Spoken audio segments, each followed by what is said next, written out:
नमस्कार दोस्तों, एक बार फिर स्वागत करता हूं आप सभी का मैं अपने चैनल पे। मेरे चैनल का नाम है बी हैप्पी विद मनीष के दत्त। हम बुक डिस्कस कर रहे हैं how to win friends and influence people, जो कि लिखी गई है डेल कार्नेगी द्वारा। आज हम सेक्शन थर्ड का चैप्टर 8 जिसका नाम है a formula that will work wonders for you. एक ऐसा फार्मूला, एक ऐसा मूल मंत्र जो कि आपके लिए एक बहुत अजूबा कर सकता है, एक वंडर्स कर सकता है, एक बहुत अजीबोगरीब तरीके से आपके लिए सफलता दे सकता है आपको। उसके रिगार्डिंग ऑथर यहाँ पे डिस्कस करते हैं। और ये क्या है बेसिकली, यहाँ पे ऑथर क्या डिस्कस करना चाहते हैं नटशेल में, या बर्ड व्यू अगर इस पूरे चैप्टर का अगर हम समझने की कोशिश करें तो ऑथर यहाँ पे बताते हैं कि हमें जो है सामने वाले के पॉइंट ऑफ व्यू से चीज़ों को अंडरस्टैंड करने की कोशिश करनी चाहिए। हम अपने पॉइंट ऑफ व्यू से चीज़ों को अंडरस्टैंड करते हैं, हर कोई करता है, ह्यूमन साइकोलॉजी है, ह्यूमन नेचर है। बट हमें अपने पॉइंट ऑफ व्यू से देखते हुए चीज़ों को, इस बात को भी याद रखना है, इस चीज़ को भी कभी नहीं भूलना कि हमने दूसरों के पॉइंट ऑफ व्यू से भी चीज़ों को समझना है, अंडरस्टैंड करना है। जब हम ये करेंगे तो हमारे जो रिलेशंस हैं दूसरों के साथ वो इम्प्रूव होंगे, और जो है हमारी लाइफ की बहुत ज़्यादा प्रॉब्लम जो हैं इस तरीके से सॉल्व हो जाएंगे automatically. So this is overall bird view. जो चलिए इस चैप्टर को डिटेल में डिस्कस करते हैं। ऑथर कहते हैं कि जब भी आप लोगों से बातचीत करते हैं और उनसे कुछ डिस्कस करते हैं और सामने वाला इंसान आपके साथ कुछ अपना आइडिया रखता है, आपको पता होता है या आपको लगता है कि वो गलत बोल रहा है या गलत कह रहा है, कुछ भी उसका जो आइडिया है, लेकिन कहते ये आपकी सोच है कि आपको लगता है कि वो गलत है, लेकिन उसको नहीं लगता है कि वो जो बोल रहा है, जो वो कह रहा है, जो वो आइडिया रख रहा है वो गलत है। और कहते कभी भी आपको उस सिचुएशन में आपको उसको रोकना नहीं चाहिए, टोकना नहीं चाहिए, उसको कंडेम नहीं करना चाहिए। क्योंकि कहते कोई भी मूर्ख, कोई भी बेवकूफ़ इंसान ऐसी हरकत कर सकता है कि सामने वाले को बोल दे कि तुम गलत कह रहे हो या ये जो आप बोल रहे हो ये सही नहीं है। आपको बिल्कुल नहीं करना है। आपको कहते इसमें क्या है, आपको सामने वाले के जो है शूज़ में रह के, उनके शूज़ में अपना पाँव डाल के उनके पॉइंट ऑफ व्यू से चीज़ को अंडरस्टैंड करने चाहिए कि वो जो बात कह रहा है वो क्यों कह रहा है और उसके पीछे क्या कारण है कि उसको लगता है कि ये बात सही है, उसके पॉइंट ऑफ व्यू से ये सही है। तो कहते जब ये हम इस तरीके से सोचना शुरू करते हैं तो हमारे जो हैं, जो इंटरपर्सनल रिलेशन जो हैं, दूसरों के साथ जो संबंध हैं वो हमारे बहुत इम्प्रूव होते हैं। और ये एक बेसिक फंडामेंटल है दूसरों के साथ अपने रिलेशंस को इंस्टेंटली इम्प्रूव करने का, और उनके साथ जो है एक तरह से आपका जो बॉन्डिंग है उसको क्रिएट करने का। और कहते हैं इसमें यहाँ पे समझने वाली बात ये है कि आप अपना पॉइंट ऑफ व्यू रखें, लेकिन सामने वाले को जो है उसके पॉइंट ऑफ व्यू को भी उतनी ही वेटेज दें और उसको भी अंडरस्टैंड करने की कोशिश करें, उसको भी कभी भी अंडर एस्टिमेट मत करें और कभी भी उसको आर्गू या उसको कॉन्ट्राडिक्ट मत करें। और जनरली अदरवाइज़ क्या होता है कि हम क्या है अपने पॉइंट ऑफ व्यू को आगे रखते हुए सामने वाले को कॉन्ट्राडिक्ट करते हैं, और वहाँ से क्या होता है एक डेडलॉक हो जाता है और लोगों के साथ हमारी जो है रिलेशन ख़राब होते हैं, स्ट्रेंड हो जाते हैं। और यहाँ पे कहते हैं कि जो प्रेसिडेंट लिंकन थे या रोजवेल्ट थे, उनकी जो वो किस वजह से इतने पॉपुलर थे या प्रेसिडेंट बने वो, या लोगों में उतनी पॉपुलैरिटी उनकी क्यों थी, उनकी जो पकड़ थी ह्यूमन रिलेशंस के रिगार्डिंग, उनकी ह्यूमन बिहेवियर, ह्यूमन साइकोलॉजी के ऊपर इतनी पकड़ थी इस सब्जेक्ट पे कि उनको पता था कि सामने वाले के पॉइंट ऑफ व्यू को अंडरस्टैंड करना, उनकी सोच को समझना, उनकी फीलिंग्स को, उनकी डिमांड्स को, उनकी एक्सपेक्टेशन को समझना और उसके अकॉर्डिंगली उनको फुलफ़िल करना कितना इंपॉर्टेंट है। और इसी की वजह से वो उस पोजीशन पे पहुँचे वो जहाँ पे उन्होंने एक तरह से पूरे राष्ट्र पर, पूरे अमेरिका पे उन्होंने राज किया। और यहाँ पे ऑथर एग्जांपल देते हैं, कहते एक जेंटलमैन होते हैं mister Sam Douglas. Sam Douglas क्या थे, ये ऑथर की जो है क्लासेस को अटेंड कर रहे होते हैं। ये अपनी बात बताते हैं, अपनी वाइफ के साथ अपना जो रिलेशन है उसको थोड़ा डिस्कस करते हैं क्लास में। कहते ये मैं अपनी वाइफ के साथ अपने घर में रहा होता है, वहाँ पे इनका लॉन होता है। बेसिकली इनकी वाइफ जो है वो बहुत ज़्यादा इंटरेस्टेड होती है लॉन में, जो इनका है उनको डेकोरेट करने में, उसकी कटिंग करने में, वीड्स निकालने में, ग्रास को सेट करने में, पानी लगाने में या उसमें फर्टिलाइज़र डालने में। कहते आधा आधा दिन उसमें लगी रहती थी। और ये मिस्टर डगलस को अच्छा नहीं लगता था, और जब भी उनको मौका मिलता था तो उनको इस बात के लिए रोकते थे, टोकते थे कि आप इतना टाइम इस पे क्यों वेस्ट करते हैं। तो और यहाँ पे क्या होता था फिर,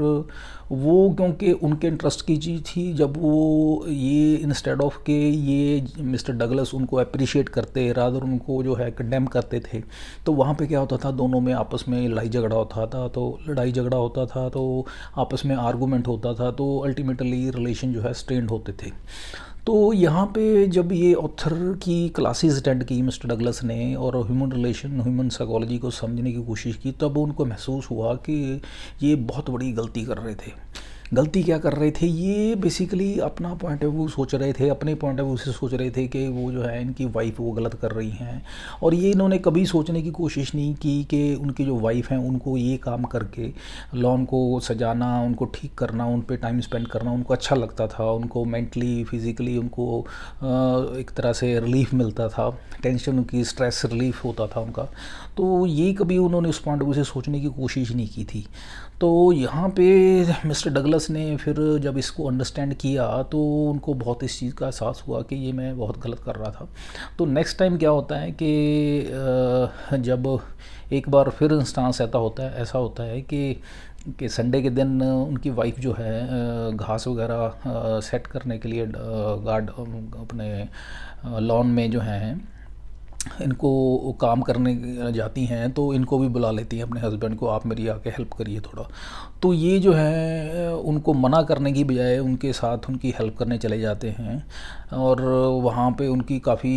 1.5-2 घंटे हेल्प करते हैं और उनकी तारीफ़ करते हैं अपनी वाइफ की, आपने बहुत अच्छा सजा के रखा है, बहुत अच्छा मेंटेन करके रखा हुआ है, और उनकी काफ़ी तारीफ़ करते हैं। तो ये सारा कुछ सुन के जो है उनकी वाइफ बड़ी खुश होती हैं कि ये मेरा हस्बैंड जो है आज मेरी पहली बार जो है जो मैं करती हूँ काम उसका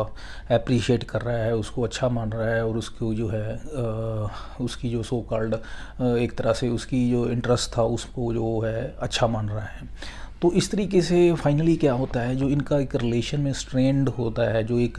आपस में तनाव पैदा हो रहा होता है पास्ट में, वो जो है ख़त्म हो जाता है, और फाइनली जो है इनका रिलेशन जो है एक बड़ा स्मूदन तरीके से या एक बड़े अच्छे तरीके से जो है आगे चलना शुरू हो जाता है। तो ऑथर यहाँ से बताते हैं कि किस तरीके से जो है मिस्टर डगलस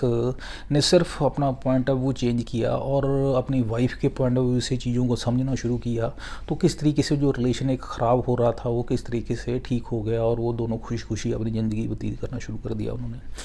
तो इसलिए यहाँ पे बताते हैं कि हमें जो है चीज़ों को दूसरों के पॉइंट ऑफ व्यू से भी समझना चाहिए कि सामने वाला इंसान अगर कुछ कर रहा है तो वो क्यों कर रहा है, उसके पीछे क्या वजह है कि और वो जो कर रहा है वो किस तरीके से सोच रहा है कि वो सही है, क्योंकि कोई भी इंसान गलत काम नहीं करेगा और उसके हिसाब से वो सही ही होगा और हमें लगता है कि वो गलत है लेकिन उसके पॉइंट ऑफ व्यू से वो सही है। तो हमें उसके पॉइंट ऑफ व्यू से सही है और क्यों है, हमें उस चीज़ को अंडरस्टैंड करने की कोशिश करनी चाहिए। और कहते हैं ये अगर हम बातचीत में किसी की सपोर्ट चाहते हैं या हम किसी से बातचीत कर रहे हैं उसकी सपोर्ट चाहते हैं तो उसके लिए हमें क्या करना होगा, तो उसके लिए हमें सबसे पहले जो सामने वाले का कोई आइडिया है, उसका कोई सजेशन है, उसका कोई पॉइंट ऑफ व्यू है, उसको हमें अंडरस्टैंड करना चाहिए, उसको एक्सेप्ट करना चाहिए। तब आप जाके उसकी जो है बातचीत में अगर कुछ चाहते हैं आप सपोर्ट, तो वो आपकी सपोर्ट करने के लिए भी डायरेक्टली तैयार हो जाएगा। लेकिन उससे पहले आपको उसके पॉइंट ऑफ व्यू से उसके आइडिया को, उसके सजेशन को जो है उसको कंसिडर करना पड़ेगा, उसको मानना पड़ेगा। और यहाँ पे ऑथर अपनी खुद की बात बताते हैं, कहते इनके जहाँ पे ये रह रहे होते हैं वहाँ पे एक साथ में एक बेसिकली एक पार्क होता है। वहाँ पार्क में ये बेसिकली घूमने चले जाते हैं कभी कभार जब भी इनको टाइम मिलता होता है। लेकिन वहाँ पार्क में दिक्कत क्या होती है, वहाँ पे जनरली आग लग जाती है, जिसे फॉरेस्ट फायर कहते हैं। वो फॉरेस्ट फायर अक्सर लग जाती होती है, पास्ट में लगती रहती है उनके। उसका कारण कुछ ऐसा नहीं होता है कि कोई वहाँ पे एक्सीडेंटली कुछ वहाँ पे कुछ ह्यूमन कोई बीड़ी सिगरेट पी के कुछ उल्टी सीधी हरकत करता है, इसकी वजह से नहीं होता। वहाँ पे क्या है कि जो है यंगस्टर जो हैं वो जाके वहाँ पे अपनी सो कॉल्ड इवनिंग्स जो हैं वहाँ पे सेलिब्रेट करते हैं, जाके वहाँ पे कुछ अपना खाना बनाने की जो एक्टिविटी वगैरह करते हैं। वो जब खाना बनाने के बाद वो जो है उसको फाइनली जो आग होती है उसको प्रॉपर तरीके से उसको बुझाते नहीं हैं, उसको ऐसे ही छोड़ के चले जाते हैं, और उसकी वजह से वो आग जो है धीरे धीरे फैल जाती है, और कई बार इतनी ज़्यादा फैल जाती है कि फायर ब्रिगेड डिपार्टमेंट को बुलाना पड़ता है, इतनी ज़्यादा आग बढ़ जाती है। तो उसका कारण बेसिकली जो यहाँ पे ऑथर बताते हैं कि वो जो यंगस्टर जो वहाँ पे सेलिब्रेट करने आते हैं, इवनिंग सेलिब्रेट करने आते हैं कभी कभार, वो क्या है कि उनकी बेवकूफ़ी की वजह से, उनकी जो कहते हैं उनकी गलती की वजह से जो है ये सारी आग का कारण बनती थी। तो वहाँ पे एक हालांकि एक निशान जो है एक गवर्नमेंट की तरफ से या कमेटी की तरफ से भी लगाया गया था कि यहाँ पे कोई भी आग नहीं लगा सकता, या लगाएगा तो उसके अगेंस्ट लीगल एक्शन होगा। लेकिन वो साइन बोर्ड जो था वो एक ऐसी जगह पे लगाया था जो किसी को दिखाई नहीं देता था, और वहाँ पे एक पुलिसमैन भी जो है उसकी भी पेट्रोलिंग की ड्यूटी होती थी, वो भी अपनी जो ड्यूटी सही तरीके से नहीं करता था, वो भी ध्यान नहीं देता था कि और एक दो बार ऑथर ने बताने की कोशिश की उसको कि यहाँ पे आग लग रही है या उसके लिए आप कुछ करिए, तो रादर वो उल्टा उनको बोल देता है कि ये हमारे प्रीव्यू में नहीं आता है, लाइक दैट। तो एक बार ये क्या है कि देखते हैं कि वहाँ पे कुछ लड़के जो हैं, यंगस्टर जो है वो आग लगा के बैठे होते हैं और अपना सेलिब्रेट वगैरह कर रहे होते हैं, खाना वगैरह बना रहे होते हैं। तो ये उनको बोलते हैं जा कर के ऑथर उनको थोड़ा अथॉरिटी में जाके या उनको एक कमांडिंग आवाज़ में जाके बोलते हैं कि आप ये गलत कर रहे हैं, आपको ये बंद करना चाहिए, अदरवाइज़ नहीं बंद करेंगे तो मैं जो है आपको पुलिस को बुलाऊंगा या मैं आपकी रिपोर्ट करूंगा, कंप्लेंट करूंगा, और आपको इसका जवाब देना पड़ेगा जज को जाके। तो वो क्या होते हैं, लड़के जो हैं इनकी बात को सुन के थोड़ा डर जाते हैं, लेकिन क्योंकि अब उनको थ्रेट मिलती है तो वो उस चीज़ को बंद कर देते हैं। लेकिन अंदर से वो खुश नहीं होते हैं, अंदर से वो बेसिकली उनके रिसेंटमेंट होती है, अंदर उनके एक तरह से रिसेंटमेंट होती है कि ये मजबूरी में हमें ऑथर की बात माननी पड़ रही है। ऑथर को भी ये बात पता होती है कि ये जो हैं विलिंगली ये मेरी बात नहीं मान रहे हैं, इनको मजबूरी में मानना पड़ रहा है। फिर बाद में ऑथर जब ये ह्यूमन साइकोलॉजी, ह्यूमन रिलेशन की जो है सारी स्टडी कर रहे होते हैं को 1-2-3 साल के बाद, ये हम इनको एहसास होता है कि ये जब वो उस तरीके से उनके साथ बिहेवियर जिस तरह को उन्होंने दिखाया उनके यंगस्टर के साथ, तब वो उनका जो बिहेवियर था वो गलत था, क्योंकि उस बिहेवियर से no doubt out of fear या डर की वजह से वो उस चीज़ से हट गए, या उन्होंने वो बंद कर दी, वो फायर बंद कर दी या वहाँ से चले गए। अदरवाइज़ वो जो है हो सकता है कि ऑथर के वहाँ से मूव करने के बाद उन्होंने फिर वो आग वहाँ पे जला ली हो, और उसके बाद हो सकता है वो आग पूरे जंगल में फैल गई हो या लग गई हो। तो यहाँ पे बताते हैं कि इस तरह से फोर्सफुली किसी के ऊपर थोपना, ऑर्डर करना या किसी को फोर्सफुली कुछ करने के लिए मजबूर करना, आप कहते हो सकता है कर लें संभव, बट ये आप कहते हैं आप उनके दिल में आप अपनी जगह नहीं बना सकते, और ये बार बार उनको करने के लिए जो आप चाहते हैं मजबूर नहीं कर सकते हैं। और यहाँ पे ऑथर कहते हैं कि फिर मैंने अपना जो है ये जो स्टाइल था, ये जो वे ऑफ डीलिंग थी, ये चेंज की, और उसको फिर चेंज करके मैंने जो तरीका अपनाया वो ये था कि मैंने एक बार फिर ऐसा इंस्टांस हुआ कि जो यंगस्टर्स थे वहाँ पे जो है एक बार फिर वही हुआ एपिसोड के वो आग लगा के बैठे हुए थे, सेलिब्रेट कर रहे थे, खाना वगैरह बना रहे थे, एंजॉय कर रहे थे, पिकनिक बना जस्ट लाइक दैट। तो वहाँ पे ऑथर कहते हैं उन्होंने उनको जोर ज़बरदस्ती या उनको थोड़ा एक बॉसी स्टाइल में कुछ कहने की बजाय या कमांड की वॉइस में बोलने की बजाय, उनको मना करने की बजाय उनको पहले अप्रिशिएट करते हैं उनको अप्रिशिएट करते हैं और उनको कहते हैं कि ठीक है आप सेलिब्रेट करिए, अच्छी बात है आप सेलिब्रेट करें, यहाँ पे कोई इशू नहीं है। लेकिन रिक्वेस्ट करता हूँ आपसे कि प्लीज़ आप इस चीज़ का ध्यान रखिए कि यहाँ पे अक्सर आग लग जाती है, और आग लगने का कारण ये होता है कि आप, तो मुझे लगता है कि समझदार हैं, आप ऐसी गलती नहीं करेंगे कि आप ये आग को जो है इसको एज सच ही छोड़ के चले जाएंगे। आप तो इसको जो है पूरा बुझा करके जाएंगे। लेकिन ज़्यादातर है कि कुछ बेवकूफ़ लड़के होते हैं जो इसको एज सच ही छोड़ जाते हैं, उसकी वजह से क्या है जंगल में आग लग जाती है और जो ट्रीज़ हैं वो फूक जाते हैं, जो उनका नुकसान हो जाता है। तो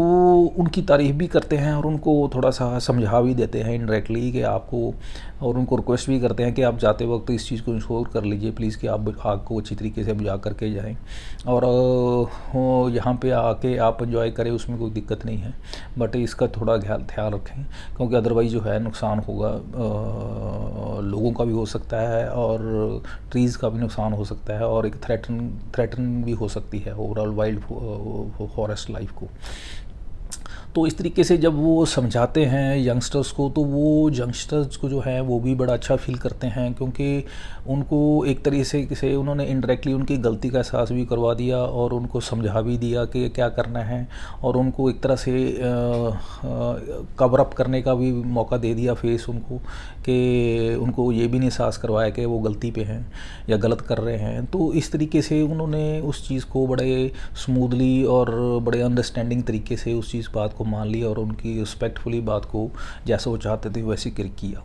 तो यहाँ पे ऑथर बताना यही चाहते हैं अल्टीमेटली पूरे एपिसोड में कि जब आप किसी को फोर्सफुली कुछ मनाना चाहते हैं, बताना चाहते हैं, करवाना चाहते हैं, तो कहते हो सकता है उसकी सामने वाले की मजबूरी हो, आप उससे करवा लें, लेकिन इन द लॉन्ग टर्म जो है आपका रिलेशन ख़राब होने वाला है फर्स्ट ऑफ ऑल। दूसरी बात है कि ये जो है आपका बार बार ऐसे चलने वाला नहीं है कि आप फोर्सफुली उससे कुछ ज़्यादा टाइम करवा पाएंगे, और ये जो है अल्टीमेटली आपके यू कैन से रिलेशन को ख़राब करेगा, आपकी रेपुटेशन ख़राब करेगा, और जो है फाइनली जो है आपके लिए एक रेजिस्टेंट क्रिएट करेगा आपके फ्यूचर में, और आपके जो फाइनली जो है आपकी फेवर में ये नहीं जाने वाला है। तो आपको इस चीज़ को ध्यान में रखना होगा। और यहाँ पे ऑथर फिर अल्टीमेटली एक और एग्जांपल बताते हैं हमें। एक लेडी होती हैं एलिज़ाबेथ, वो न्यूयॉर्क में रहती हैं। उनकी कार की जो है कार खरीदी होती है जो इंस्टॉलमेंट्स पे, उनकी इंस्टॉलमेंट की जो है जिस कंपनी जिस एजेंसी से ली होती है, उस एजेंसी को जो अकाउंट्स को जिसको डील कर रहा होता है जेंटलमैन, उसका फ़ोन आता है कि इस मंथ की जो आपकी जो इंस्टॉलमेंट है कुछ सम $100 की जो है वो रहती है, आप नेक्स्ट मंडे तक आप जो है आपको भरनी है, अगर नहीं भरेंगे तो आप पे स्ट्रिक्ट एक्शन लिया जाएगा। वो काफ़ी अथॉरिटेटिव वॉइस में उस बात करता है, काफ़ी यू कैन से आर्गूमेंटेटिव तरीके से बात करता है इनके साथ, लेडी के साथ, एलिजाबेथ के साथ। तो इनको बड़ा महसूस भी होता है, और अनफॉर्चुनेटली ये जो है इस पोजीशन में भी नहीं होते हैं कि वो जो $100 का जो उन्होंने इंस्टॉलमेंट भरना होता है वो दे पाएँ। तो होता वही है कि नेक्स्ट मंडे आ जाता है, और फिर वही होता है जो इनको डर होता है कि वो अब उस चीज़ के लिए फिर वो उनकी जो है इनके साथ मिसबिहेव करेंगे इनके साथ, और मे बी कुछ एक्शन लें या कुछ गलत करें। तो जब वो उनका फ़ोन आता है अकाउंटेंट का, तो ये जो मैडम हैं ये पहले ही उस चीज़ को उसके लिए मेंटली प्रिपेयर होती हैं और उसको बोलती हैं कि यस जो है मैंने आपका जो किस्त जो है वो देनी थी, मैं उस पर डिफ़ॉल्ट कर रही हूँ, I am sorry for that. उसको ये उसके साथ जो है बड़े हम्बली ये उस अपनी गलती को स्वीकार करती हैं और अपनी गलती के लिए माफ़ी मांगती हैं कि मैं इस चीज़ के लिए माफ़ी चाहती हूँ कि मैं आपके एक डिससेटिस्फाइड आपका कस्टमर हूँ, आपको मैं काफ़ी आपकी नाराज़गी का कारण बन रही हूँ, या मैं आपको काफ़ी तकलीफ़ दे रही हूँ कि मैं अपनी जो किस्त है वो टाइम पे नहीं भर पा रही हूँ। तो जब ये बात ये लेडी कहती हैं तो वो जो है इतना थोड़ा आर्गूमेंटेटिव या एक अथॉरिटेटिव वॉइस में बात कर रहा होता है अकाउंटेंट, तो वो बिल्कुल मेल्ट डाउन हो जाता है और बिल्कुल उस सॉफ्ट हो जाता है। तो और उसकी टोन बिल्कुल चेंज हो जाती है। फिर वो कहता है नहीं नहीं चलो कोई बात नहीं, ये इतनी बड़ी अमाउंट नहीं है, आप कोई बात नहीं, जितनी आप अमाउंट दे सकते हैं वो दे दीजिए, जितना बाकी होगा वो आप अपने नेक्स्ट इंस्टॉलमेंट्स में दे दीजिए, कोई बात नहीं मी, बट मैं इसलिए ऐसे बोल रहा हूँ, रादर वो भी सॉरी बोलता है कि मैं थोड़ा आपके साथ ज़्यादा ही कुछ बोल गया, क्योंकि लेकिन दिक्कत ये है कि आपकी तरह बाकी जो है कस्टमर हमारे ऐसे नहीं होते हैं। वो बहुत सारे कस्टमर हमारे साथ झूठ बोलते हैं, किस्तें नहीं भरते हैं, हमारे साथ मिसबिहेव करते हैं। तो इसलिए हमारी जो है इस तरह से टोन ऑफ वॉइस हो गई है या हो जाती है, तो हम उसी तरीके से सभी को डील करना शुरू कर देते हैं। लेकिन चलो कोई बात नहीं, आपका एक्सेप्शन है, आपके साथ हम इस तरीके से एडजस्टमेंट कर लेंगे। तो यहाँ पे ऑथर बताते हैं कि वो लेडी ने एक अपना जस्ट उस अकाउंटेंट की जो एक माइंडसेट है या उसके पॉइंट ऑफ व्यू को अंडरस्टैंड करते हुए उसके साथ जो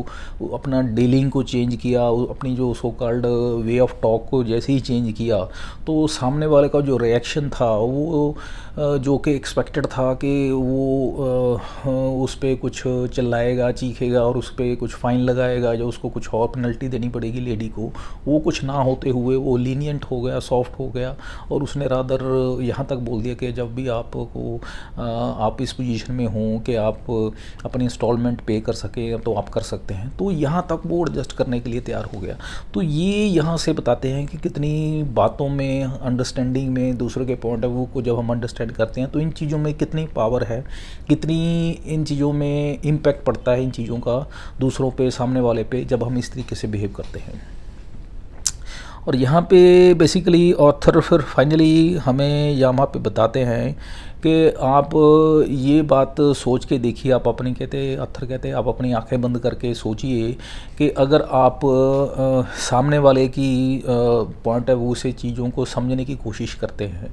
लोग कैसे बिहेव करते हैं, क्यों बिहेव करते हैं, तो आप जान पाएंगे कि वो जो जैसा बिहेव कर रहे हैं और जब भी बिहेव कर रहे हैं, जैसा भी बिहेव कर रहे हैं, वो अपनी जगह सही हैं। क्योंकि जब आप उनको उनके पॉइंट ऑफ व्यू से सोचेंगे या उनके शूज़ में अपना पाँव डाल के देखेंगे तो आपको भी लगेगा कि वो सही कर रहे थे या सही कह रहे थे।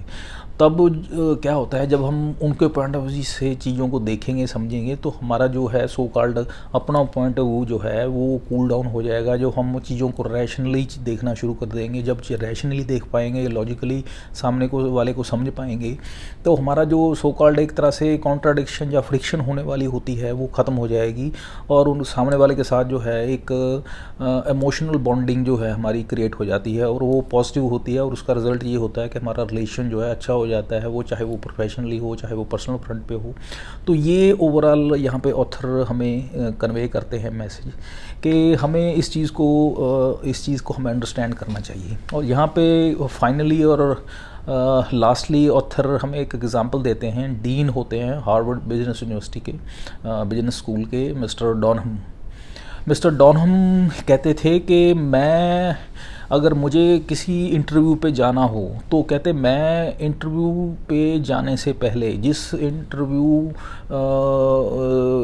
पर्सन के पास मैंने इंटरव्यू देने जाना है, कहते उस पर्सन के पास जाने से पहले कहते मैं 2 घंटे कम से कम पहले मैं कहते उसके ऑफिस में जाने से पहले कहते मैं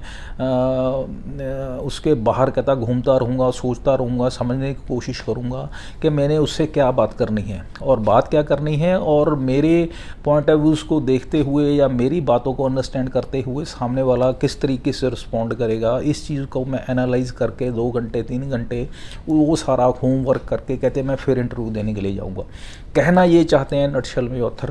कि यहाँ पे जो डीन हैं ये इस चीज़ को भी इतनी इम्पोर्टेंस देते हैं कि जब हम किसी के साथ बातचीत करते हैं या सामने वाले को मिलते हैं तो हमें उसके पॉइंट ऑफ व्यू से भी चीज़ों को समझना चाहिए, उसके सामने वाले के जो है पर्सपेक्टिव को भी समझना चाहिए along with our own itself. और जब हम ऐसा करते हैं तो चीज़ें जो हैं हमारी लाइफ में बड़ी स्मूदन हो जाती हैं और जो हैं दिक्कतें जो हैं हमारी लाइफ में नहीं आती हैं, अगर आनी होती हैं, और अगर होती हैं तो वो सॉर्ट आउट हो जाती हैं। तो कहते हैं फाइनली ऑथर हमें इस चैप्टर में यही कंक्लूड करते हैं, यही मैसेज देते हैं, यही इसमें वाइंड अप करते हैं ये कहते हुए कि कहते अगर आपने पूरी इस बुक में अगर एक मैसेज भी आप ये वाला अपनी ज़िंदगी में अपना लें, या एक मैसेज ये अपनी ज़िंदगी में एक कहते हैं इसको कम्प्लीटली एक रूल बना लें ज़िंदगी में कि आपने ये अपनाना है या इसको बिल्ड इन करना है करेक्टर को, अपने करेक्टर में ये एक जो ट्रेट है वो ये कि आपने जब भी किसी को मिलना है तो सामने वाले के पॉइंट ऑफ व्यू को समझना है, सामने वाले के पॉइंट ऑफ व्यू को अंडरस्टैंड करके अपने पॉइंट ऑफ व्यू को अंडरस्टैंड के फिर फाइनली किसी डिसीजन पे पहुंचना है, ताकि जो है सामने वाले की जो बात है उसको भी अंडरस्टैंड किया जा सके और उसको भी ये महसूस हो कि उसको भी इम्पोर्टेंस दी गई है, उसकी ईगो सेटिस्फाई हुई, उसके इमोशंस को भी समझा गया है। तो इस तरीके से जो है आप जो है रिलेशंस जो हैं आप सामने वाले के साथ, या वो सामने वाला प्रोफेशनली भी कोई हो सकता है, आपका फ्रेंड भी हो सकता है, आपका फैमिली मेम्बर भी हो सकता है, कोई भी हो सकता है, उसके साथ जो है आप अपना रिलेशन जो है इम्प्रूव कर सकते हैं। So this is all about chapter 8 of section 3। Next video में हम चैप्टर 9 डिस्कस करेंगे of section 3 of this book. तब तक के लिए आगे दीजिए। Have a nice day. Thank you. Bye.